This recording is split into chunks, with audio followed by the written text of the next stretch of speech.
Hello everyone. In this quick tech video, I'm going to show you how to change your default search engine using the Firefox browser on a Windows machine. Start with, we will open up Firefox.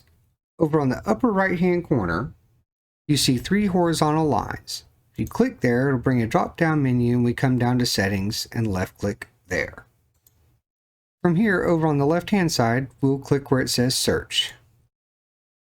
Under Default Search Engine, you see a drop-down menu that has some choices to choose from. For this example, we will use Bing. If we were to open a new tab in Firefox, we can see the Bing logo here, and this has become our new default search engine. If you wish to use a search engine that does not appear in this drop-down box, in a new tab, simply go to the website of the search engine you wish to use. For this example, we will use YouTube.